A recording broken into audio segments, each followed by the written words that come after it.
Coming up on this episode of NPS Now, Booker T. Washington High School celebrated its 102nd anniversary with a special marker. Norview Elementary students kicked off Norfolk Reads One Book. And we'll take a look back at how the district celebrated Black History Month. Later in the show, we'll find out about the upcoming Classified Career Fair. Plus, Steve Sutmiller with sports. All that and more next on NPS Now.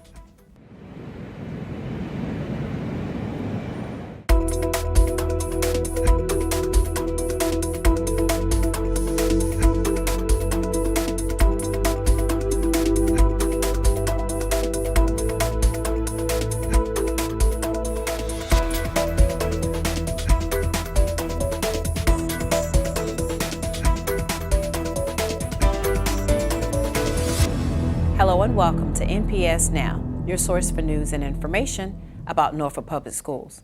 I'm your host, Karen Tanner. Booker T. Washington High School celebrated 102 years of teaching and learning with the unveiling of their own highway marker. Over 400 Bookers from the past and present enjoyed performances by the school's drumline and alumni chorus, as well as breakfast prepared by Booker T's own culinary students. Several former graduates in attendance were also recognized for their contributions to the school's outstanding legacy. It's like a blessing, first of all, to have lived that long. Secondly, to see so many people that you haven't seen in who knows how long. I got a classmate here that I haven't seen since 1960, so that's 59 years. So it's a reunion. It's a blessing. It brings tears to my eyes. It's just so exciting to see everybody together, to see old students, to see faculty, to see old principals. It's just amazing. The school has got so much heritage and history, and we have this motto, once a Booker, always a Booker, and we still live that. Members of Booker T. Washington High School's NJROTC were fortunate to have the first African-American Navy SEAL and two current Navy SEALs visit their school during Black History Month. The active SEALs spoke about their experiences and how they took different paths to find success in the military. Retired Master Chief Bill Goings, who was also one of the very first Navy SEALs, talked about his journey and encouraged the cadets to not be afraid to set high goals for themselves. I wanted to let them know exactly how I came along. And I came along in very turbulent times back in the 50s, and I want them to know that they can advance. It's up to the individual. I didn't feel that I was picked on because I was black or African American or whatever. I think I went right along with the rest of the group. I was one of 14 that made it through out of 97 people. But it's a good program, I believe. I thought it was very inspirational and motivating because it lets me know that I can do anything, can take any route and still get where I want to be. You can do anything you put your mind to. It might take a little time and you might have obstacles, but you're going to get there at the end of the day. I took away that regardless of what people say to you, you can keep going, and anybody in this world today can get anywhere they want to be. It most definitely inspired me to apply to many naval scholarships and continue to go all 4 years into RTC. And now, let's take a look at how Black History Month was celebrated in Norfolk Public Schools. Black History Month was recognized throughout Norfolk Public Schools during the month of February in a variety of educational and creative ways. The Academy for Discovery at Lakewood displayed the True Sons of American Freedom portrait exhibit in their foyer, so all students and visitors could view the life-size portraits of African Americans who have fought for this country. Staff and students at Crossroads School created their own visual history display with a Black History Gallery walk, which could be seen throughout the school. Later, they hosted an evening program for parents on the Harlem Renaissance. Over at Larchmont Elementary, students performed a program for a packed house about civil rights activist Ruby Bridges.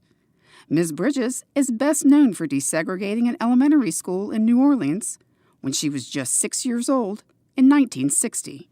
In a very different but fun kind of performance, students at Norview Elementary displayed various types of musical culture during their lip sync showcase. And students at Granby Elementary marched inside their school in front of younger students during their Black History Parade, in which they carried posters featuring a variety of famous African Americans. But some of the best representations of history came from the living museums that were brought to life by students at Sewell's Point and Sherwood Forest elementary schools. Students at Sewell's Point were given the option to focus on individuals from American or Black history as they described the life and accomplishments of various historic figures. At Sherwood Forest, younger students performed a Black History Month program, while older students took on the personas of notable and historic members of the African American community. So whether it was through art, music, or verbal performance, staff and students around the district learned more about a rich cultural heritage during Black History Month. As part of the Read Across America celebration, Norview Elementary kicked off the Norfolk Reads One Book initiative, featuring the book Cleo Edison Oliver, Playground Millionaire. The event included performances by the school's cheerleaders and Norview Middle School's band, along with games and a special reading. Nearly 15,000 books will be distributed throughout the district to students in grades K through 5, thanks to donations from SunTrust Bank and the Life Enrichment Center. Today we are doing the One District, One Book kickoff. So we are participating K through 5 in reading a book across the board. So every child is expected to read a chapter at night with their parents. So we're really pushing the 14.2 independent reading. It builds a sense of community around this one book. We can all read it together, have fun with it, discuss the book together, learn about Cleo and what she does, and it brings that love of reading to our students. And that's what we want to do. We want our kids to like reading, to pick up any book that they want to read. And so this is just a fun way to do it and build community and family engagement with that. Read Across America was further recognized across Norfolk Public Schools during early March as guest readers, including school board members, visited elementary schools to read to the students. Other schools also celebrated reading through fun activities like this character parade over at Calcott Elementary. As a reward for winning this year's Read with MEAC contest, students at Larchmont Elementary celebrated with cheerleaders and mascots from several Mid-Eastern Athletic Conference universities. The school received $2,000 for reading the most books, and Superintendent Dr. Melinda Boone was on hand to congratulate students for being such outstanding readers. Norfolk Public Schools juniors and seniors got a taste of historically Black college and university experiences during the annual MEAC College Fair at the Norfolk Scope. All 12 universities in the MEAC, along with representatives from the U.S. Marines and Norfolk Police Department, talked with students about opportunities after graduation. Students learned about different majors and campus life and could even receive on-site admissions and scholarships. I think it opens it up for kids that probably wouldn't apply to college or don't really know that this stuff is offered. Like MEAC, including HBCUs, it really opens it up for a diverse group of people to get into college. So yeah. I would say it's a nice experience to kind of, get to know everything, the schools, and kind of have a better idea of where to go, or maybe some people are stuck to certain schools that they want to, so if they come and then look at other ones to get interested in other schools, that might be a better fit. Approximately 130 students in grades 3 through 7 participated in the 15th annual District Science Fair at Nauticus. Displays were set up throughout Nauticus, which made for easy viewing for parents, judges, and other visitors. Here's a list of this year's first place winners. Congratulations.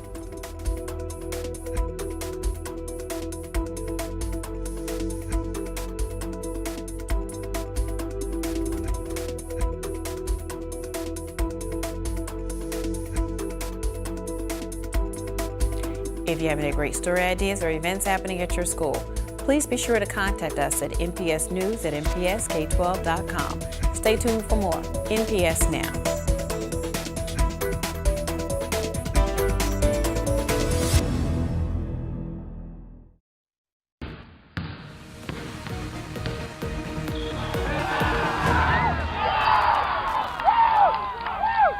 Welcome back to NPS Now. I'm Steve Sutmiller, Senior Coordinator of Athletics. Today in the studio, we have two special guests. We have some state champions here to talk a little bit about the success that they had recently in the Virginia High School League State Basketball Tournament. Brandon Plummer, head coach, Maury High School. Welcome. Thank you.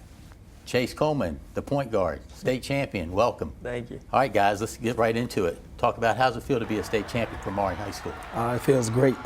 Words still can't explain, this feeling that I have right now. I just enjoying the journey all the way through to win the state title at Maury High School, a prestigious high school, definitely in this area and in the state. It's just an amazing feeling right now. Okay. Chase, how about you? From a player standpoint, how do you feel about being a state champion? It feels great. We're starting to get a lot of love and like almost that celebrity mentality around the city and around the 757. And the fact that Maury hasn't won it in 92 years says a lot. Okay, well deserved though. All right, Coach, let's talk about this game, wire to wire. You started out with the lead and didn't relinquish it. So talk about the game.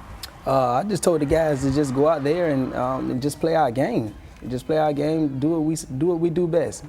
Play our tenacious defense. That's where it's going to start at, because defense is the key. We got to rebound the ball, because they had some guys that was pretty tall that could rebound the ball, and we just going to get out and play our offense like we do. We're a run and gun team, and that's what we did. We was patient in our offense when we needed to be, but we just played our regular game. Mm-hmm. Okay. Chase, let's talk about, during the season, when did you feel as a leader that you thought this could be a special team and to win the state championship? I felt like since the beginning of the season, I knew that we had a chance to win a state championship. But honestly, the game that pretty much set it up for us was the Norview game, the regional semi game, because that was probably one of the toughest games we played all season. And that was that game where we were like, oh snap, it could be meant to be. Mm-hmm. Okay.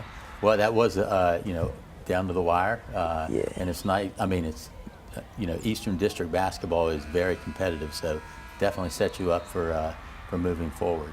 All right, Coach, let's talk about this team. Some of your seniors, and then also let's talk about this guy next to you. Just talk about the character of this team. I had a great group of seniors, a great team overall. Three seniors that was part of the starting five. Chase being one of them, Bryan, Phillips, and Matthew Mencia. They was a great group. They were my captains. They just all stuck together and they believed in each other. Even though we had some times where we had to sit down. I had to sit down and have some meetings with all three of them and make sure we stay on the same page. Those guys, they're a great group, and they really wanted it. They really wanted it from way back in the summertime. The work that they put in together, the time that they put in together through the AAU ball, they still coming in the gym working out with me. Those guys, I can tell that they really wanted. They just needed to learn how to get it, how to get it, and they believed in what I said. And this guy here, I'm going to miss him so much. I'm going to miss this guy. It's hard to, teach guys to be about the team. And you're the guy that's really having the ball in your hand, majority of the game. His unselfishness, his intelligence, that's definitely I'm going to miss, and I just wish him the best as he go on to the next level. But, this is, like I said, this is like my fourth coach. Mm-hmm. He's like my fourth coach in my ear. And sometimes I got to slow him down, but a lot of times, he's usually right on point with me. Okay. All right. Chase, let's talk about, it was disappointing last year because you guys were set up #1 all through the season, and then you stumbled in that first round of the regional tournament. So talk about that and how you overcame that, and then just how you were the leader of this team. I would say that loss that we had to Salem in that first round pretty much humbled us, put a chip on our shoulder saying that, we can be beat if we don't play the right way, if we don't respect the game how it should be. And throughout the whole summer and spring and then the fall, we knew that this was the year to get it done since we didn't get it done last year. And I was just, as myself, I was just trying to put it in everyone's brain that it can be done, because even though us captains and the other seniors that were on the team wanted it really bad, we still had to put it in the juniors, the sophomores, the freshman's brain to create that winning culture and want to win, So just what is it like being that leader out there? The ball's in your hands. You're on the defensive end. You're setting everything up. So just talk about that leadership. I just feel like as a point guard, I should set the tone. So with the ball in my hands, majority of the game, it pretty much flows in my way. You know, if it's not going well my way, then the game's not going to go well. But if it goes well my way, and then I turn around on the defensive end and apply pressure, I know my team will follow. Okay. All right, Coach, you got something kind of unique. Not only are you a state champion coach, but you were a state championship player at Booker T. Washington High School. So talk about, are there some differences, similarities with having both? Yeah, it's kind of nerve-wracking, you know, because as a player, I can kind of control the game. But as a coach, I can kind of control it, but the ball is not in my hands. You know, all I can do is, you know, put those guys out there and, you know, try to get them to operate the right way. But the flow of the game is really kind of hard to control the tempo and when you don't have the ball in your hand. But as a player, I can do a whole lot more, you know, if I need to be. Mm-hmm. Yeah. So, I mean, you played for Darren Sanderlin.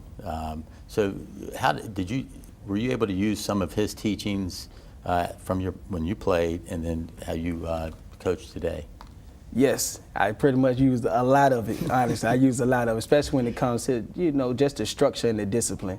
You know, with me playing with him, he taught us how to be men. And, you know, when it comes to the game of basketball, there's a certain way you play this game.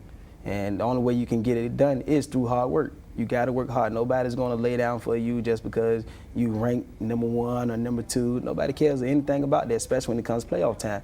Nobody wants to go home. So you have to put your right foot forward, and you got to leave everything out there on the floor every single night. And so I learned that pretty much, you know, from Coach Sanderlin. Okay. Well, you've definitely taken a lot. You know, I see a lot of it. So, you know, keep it going with that. So, Chase, let's talk a little bit about, you know, we got this state championship now. So what kind of support have you guys received from the school, from the community? It's just been all love. I would say, like, friends, family, even people that's not really in the 757 area or in the Norfolk area, they're still reaching out, like, say, coaches that we knew before or like friends that moved away, they still see that we've had a great accomplishment, and like they just want to show love just so they can feel love, you know? They feel like they're a part of it because we want it for the city. Okay, so one unique thing or special thing that the other night at the championship was seeing so many alumni from Maury High School, from Coach Baker, Joe Smith, Cornell Parker, your dad, just a lot of support to watch you guys move on and win this thing. So, Coach, I mean, what kind of support have from the coaching standpoint have you seen from the community? I've seen a lot of support from the community, a lot of people that I haven't heard from in a long time. You know, they contacted me, whether it's on Facebook or Instagram. You know, I've been getting a lot of phone calls, a lot of people just congratulating me. You know, it's just important to see that the community is there for you whenever you need them, you know, whether it's basketball or just being out, you know, helping kids out in, you know, regardless of what it is, you know, it's very important.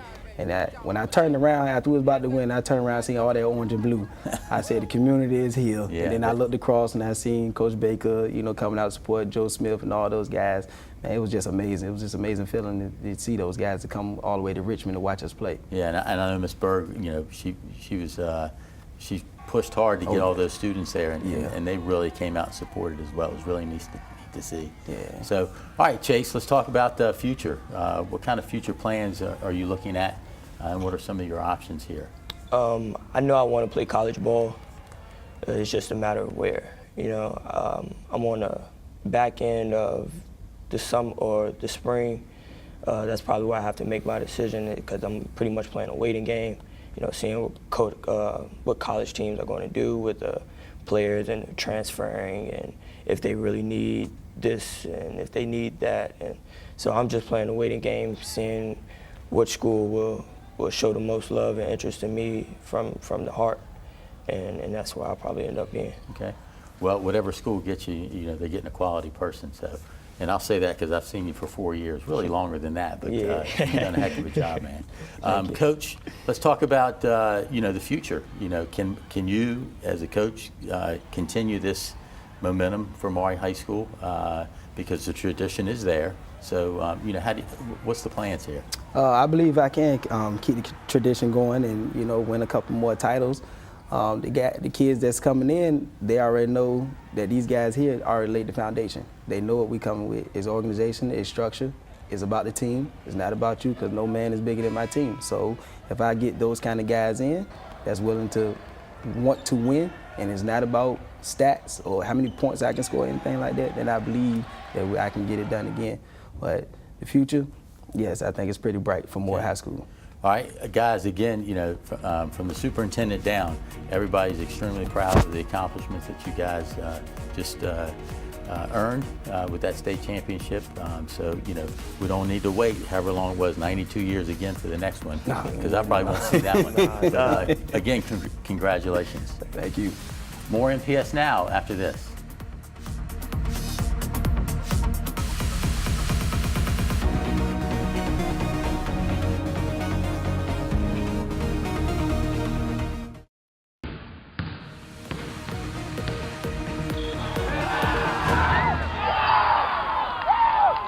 Welcome back to NPS Now. I'm Steve Sutmiller, Senior Coordinator of Athletics. Today in the studio, we have two state champions here, and we'd like to welcome Coach Sandra Sawyer from Lake Taylor High School. Thank you. And she's brought a player, a senior, Jasmine Doster. Welcome. Hello. All right, congratulations. Thank you. Thank you. All right, let's talk about this game. Let's talk about how's it feel to be a state champion. Four-time state champion. Right. I've said before, the first one, you know, you never forget your first, but this one, for so many reasons, is very special. It's so sweet because we had to overcome so many obstacles to get here. And this one, out of the four, is the sweetest. Okay. Jasmine, how's it feel to be a state champion? It's amazing, especially from last year. It just feels good, and then we did it for each other, so it feels great. Okay. Now we're going to get into last year, but Coach, let's talk about this game. You guys, from the start, you dominated Pulaski County. So talk about the game. Well, we knew they were starting two freshmen in the post, and from everything that we saw, they were playing man-to-man in every game. So I kept telling, no way, I know they're not going to play us man-to-man. And they came out and they played us man-to-man. So we just pretty much spread the ball around. We wanted to go ISO with Jasmine on the block and ISO with Ashanti on the block. Then we wanted to clear it out for Gilliam. We just did a lot of one-on-one ISO, just took advantage of their weaknesses and used our strengths. And throughout most of the game, Jasmine and Ashanti were able to dominate on both ends, offense and defense on the boards. And we came out with a win. Okay, so let's talk about that dominating on both ends. Did you feel when you got into the flow of the game that you could make a presence down low? Yeah, when we were preparing for the game, for sure, it was like, Jazz, Shanti, y'all gonna be a big part, so you gotta do your job. So then when I felt that I could make my moves like I normally do, I was like, okay, we can do this. And then after a few times, you get comfortable with the swing, and just goes with it. Okay. All right, Coach, let's talk about this team overall. You had some different challenges throughout the year, so go ahead and talk about how this team started. Well, from the beginning, we had two scrimmages, and then right after our second scrimmage, I think it may be a week before our first game, one of our senior starters, Asia Johnson, she went out with an ACL tear. So we had to change our roster, which implemented Ashanti Barnes in. And she just had to get used to the way we did things, so it took her a couple of games. So our chemistry came around. We were able to, you know, get things flowing, trusting each other, playing for each other. And regional championship, we're playing probably the other toughest team in the state in 4A. And our point guard, who was the player of the year, 4A, co-player of the year last year in 4A, she goes out with an ACL injury. So we end up winning the game by 13.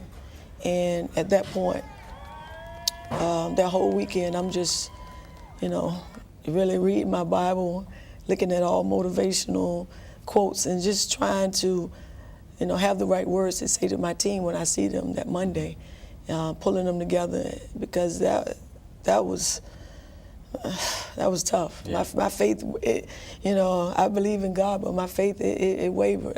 You know, we asked God why and why. So, and every day in practice, I'm telling these girls, you know, about this awesome God that I believe in. So I just had to find the words. I'm saying for them, but basically it was for me too. Mm-hmm. So just telling them things like same plan, different strategy. Our way is not God's way. He still has a plan for us to win, but we have to do it a different way. I mean, just coming up with different things that make sense and for us to believe in, and just telling them, you know, Shaniqua Gilliam and Jazz and the rest of the girls, they're playing in the shadows, have been playing in the shadows of JJ. So, you know, when God removed her from her, so somebody else could, you know, shine, or he can shine through others. So it was just finding words for everybody to really believe in. And the most important thing to me was Friday night when it happened. And I called my husband, Mr. Sawyer. He was in Florida at a football high school coaches convention. And I told him, and, you know, I'm looking for a pity party. And he's telling me, well, you have enough girls around you. Y'all gonna be okay. And at that point, I picked myself up. And you know, I'm just ready for Monday so I can get my girls to believe in, you know, we can believe in each other. And the favor of God shined on our team. It happened. All right, so Jazz, as a player, I mean, you see Mo go down in the beginning of the season, and then JJ goes down at the time that she went down. A lot of points right there. So. As a player and as a leader, how do you get the team back in line? I mean, coach has given you guys a lot of inspirational words, but as a player, you still got to go out there and perform. Well, the day JJ got hurt or whatnot, that day girls were texting each other in our little group chat, and we were like, well, what are we going to do now? Because JJ got hurt, so now we got to face Deep Creek. And then, so in our mind, we're just like, well, we can do this. We just got to focus what Coach said. And I know the girls were emotional, and so was I, because we love JJ. And we were like, well, we're going to do this for her, and we're going to do this for Mo, and together we're going to win this. Okay. All right, so, you know, Coach, let's talk about Jazz. She has definitely developed over her 4 years at Lake Taylor High School. So talk a little bit about your senior year. Well, it's very inspirational when you see a little 13, 14-year-old come in, and then they go out at 17, and where they were and where they are now. And Jasmine coming in was not a basketball player. Her first love is volleyball. And I just kept pulling her in the gym because she was the tallest thing in the school, and just kind of trying to sell what I had to offer to her. And it was tough. And everybody she was surrounding herself with, I was in their head so they could be in her head. So I just wanted, you know, just to, you know, grind it in her mind that I can play basketball on the next level. I'm not saying she couldn't play volleyball, but I'm the basketball coach. And I felt it was a two-way street. She can help us, and we can help her. And here we are. You know, Jasmine played her first AAU season this past summer, and we asked her mom to just give her a chance to play because she had a lot of responsibilities at home. And when her mom got that first college call, she was excited. And I told her, I said, if you just trust the process. And then there's another call. There's another call. So now Jasmine, you know, they're ready to run with this thing because she's put all the work in. Jasmine's been a team captain, for the last 2 years. She has this airness about her that, I mean, she's just a born leader. I mean, a lot of them teammates be like, Jazz, get on my nerves. She always trying to tell people what to do. And I said too, especially when she took her first visit. I said, Jazz, you took one college visit, now you think you know it all. But I loved it. I mean, she was trying to get everybody. Now, if I say, whatever I say, Jasmine is going to back it up. And I had to remember, this is what I said. Coach said, you need to do this. And I'm like, yeah, I did say that. So Jazz, let's talk about your upbringing through Norfolk Public Schools, and then just how Coach Sawyer, when did you buy into saying, hey, I definitely can go to the next level? My cousin, she had just went to college, and she was just like, basketball was the best thing that happened to her, and she was surprised she didn't do it sooner, because in our minds, we're like, everyone in our family does basketball, we're not going to do basketball. when she said that, and I was like, I really looked up to her, and I was like, maybe I can do this. And Coach Sawyer was like, I promise you won't regret it. You'll get a bunch of new friends, and then you can get, there's so many benefits for you, for your family, stuff like this. You just try it. So then, hearing that, I tried it first year, and I loved it. I fell in love with the girls, with Coach Sawyer, and what we did. Okay. Well, you definitely, you know, it looks like it's going to pay off down after this. So, Coach, let's talk about, we'll let Jazz talk about your future plans. So, what are your future plans? Go to college, play ball. All right. That's much else I can say. I mean, do we have you know, are there any, what She's going to tell me, she's had some visits. She's already took a visit to Aldison and Brodus. Yeah. Okay. But she's got 4 more lined up that Right. she's going to take, and she's going to tell you what those 4 are. George Mason University, Presbyterian University, and Longwood, and Maryland Eastern Shore. Okay. All right, Coach, let's, I mean, all great choices, all great opportunities. Let's talk a little bit about your team, some of the other seniors and players that contributed to this state run. Well, I can't go any further without highlighting my staff. Dominique Perry, he's also my junior varsity coach. Bernard Gillum, we call him Champ, and Coach John McInnes. But a special thank you to Champ Gilliam. He does an awesome job with our post players. Like every other practice, he'll get the post players maybe 30, 40 minutes. And Jasmine and Chania and Shanti, and they're just working on, and his thing is put them in the room. Put them in the room, back them down, put them in the room. So when they're playing well, I was like, Coach, you're doing your thing. And when they're not playing well, I said, Coach, you're not doing nothing with them, girl. So I want to give a shout out to my staff because, yeah, they really, really put the time and the energy into helping us to become a successful team. But our players, like I said, everybody's been playing on the shadow of JJ. But Shanika Gilliam, man. Definitely stepped up. Wow. I mean, I don't know how many teams in the state or in the country can lose their #1 point guard and still have a chance to, you know. And Shanika Gilliam, she's taking some visits to William & Mary and Maryland Eastern Shore and things like that. And they'll be I guess they'll get together and decide what they're gonna do. But they've all put themselves in situations academically where they can make their choice. Asia Monet, being that she had an ACL tear so early, she still have some chances with some Division II CIAA schools. So those are our 3 seniors. So if I could say anything to anybody that about our program, wow, scholarships and championships really don't get any better than that. All right, pretty good. Again, want to thank you both for coming down here. Congratulations again. The city's proud of you. Lake Taylor High School is very proud, and a lot of good things are yet to come with the state championship. All right. Thank you. Thank you. More NPS Now after this.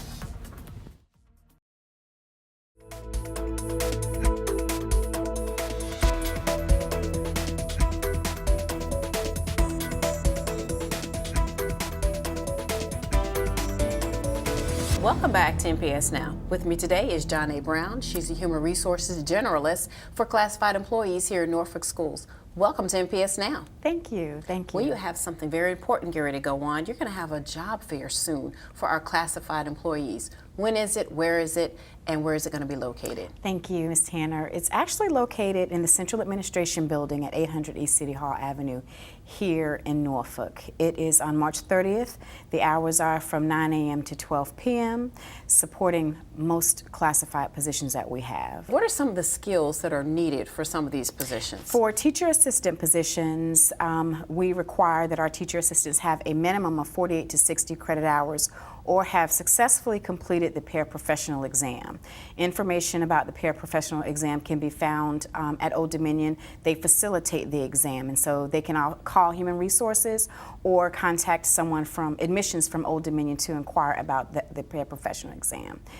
For the school nutrition assistants, they do require a food handler's card, and that can be, information can be provided from the health department in each city. And so we have several school nutrition positions as well.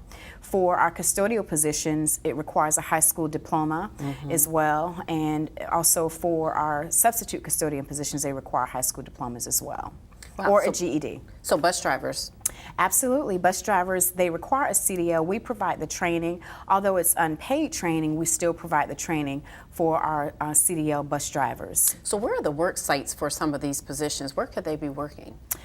For our school nutrition assistant positions and for our substitute school nutrition positions, they are located in the schools themselves. We have several vacancies in each school. We also have school bus driver assistants. Their routes are also in transportation. And for teacher assistants, their jobs are in the schools as well. So are these positions part-time, full-time, seasonal, 10-month, 11-month, 12-month? How do they work? Awesome question.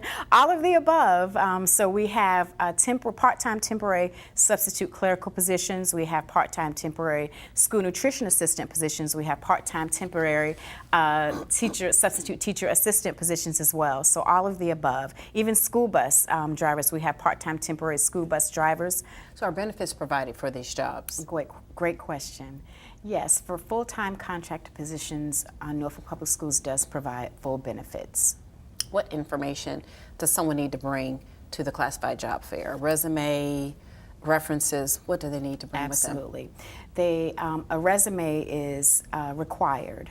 They can upload their resume on the website, or they can bring a hard copy to the job fair. They can also bring 3 professional references to include 1 supervisory reference. We do require at least your current supervisor as a reference for all of the positions, full-time and part-time temporary positions. How often are we doing these classified job fairs? I'm familiar with the teacher job fairs, but the classified ones, how often do we hold those for employees? Great question. We typically, during the height of recruiting season, we typically hold about 2 or 3 classified only job fairs, but we also participate in the HR job fairs as well. So we're going to have one on March the 30th and another job fair, a classified only job fair in June or July. So the date is to be determined for the next job fair for classified only. Okay, good. So how many positions are we looking to fill, or is it fluid? Is it we're constantly Great question. filling? Thank you. So the positions with classified, as you know, they are fluid. This is a military town. Some of our teacher assistants leave during the middle of the school year. So those positions are fluid. So are custodial positions. As you are aware, we are a pretty big school district. So custodians are often retiring. Office managers are retiring during the school year. So most of our positions are pretty fluid. Currently, I have approximately 45 to 60 vacancies, to include school bus driver vacancies. So honestly, we need people in every range of the classified staffing. So is this a year-round constant Absolutely. job for you to do to get That's employees? right. We recruit all year round. Oh, so awesome. you know our office is always busy. So all of the positions that we have vacant, we do recruit all year round. Right. That's So right. say if someone's unable to come on the 30th, how can they learn or apply for these positions? On our website, all of our vacant positions are located on our website, on the Norfolk Public Schools website. We encourage any applicants to apply for positions that they feel like they're qualified for. So great question. Yeah, so do me a favor, recap when it's going to be, where it's going to be located, and what some things they need to bring. Okay, so we're hosting a classified only job fair where we are hiring for positions like school clerical specialists, part-time temporary clerical substitutes, school bus drivers, school bus assistants, substitute custodians, full-time custodians. There's a job for everybody. Yes, the list goes on and on. School nutrition. The job fair, of course, is on March 30th. It's on a Saturday. It's from 9 a.m. to 12 p.m. Please ensure that you bring your resume and your references when you come. Log on to the website. Get familiar with the jobs. We will be conducting on-the-spot interviews, and hopefully we'll be able to offer positions right there on the spot. And it's right here in the school administration building. In the school administration building from 9 a.m. to 12 p.m. And we'll give them the address, 800 East City Hall Avenue in Norfolk. And we're on the 9th floor. The fair will be held on the 9th floor of the Human Resources Department. Great. Well, hopefully parents and community members who are looking for a job, part-time or seasonal, or even full-time, will come and check out your classified job fair. So thank you for coming on the show today to talk about it. You're welcome. Thank you for having me. Yeah, we're glad to have you. And we want to thank you for watching NPS Now. It airs weekly on WNPS, Channel 47, or you can view us online at www.npsk12.com. If you have any great story ideas or events happening at your school, email us at nps_news@npsk12.com. Again, we want to thank you for watching NPS Now.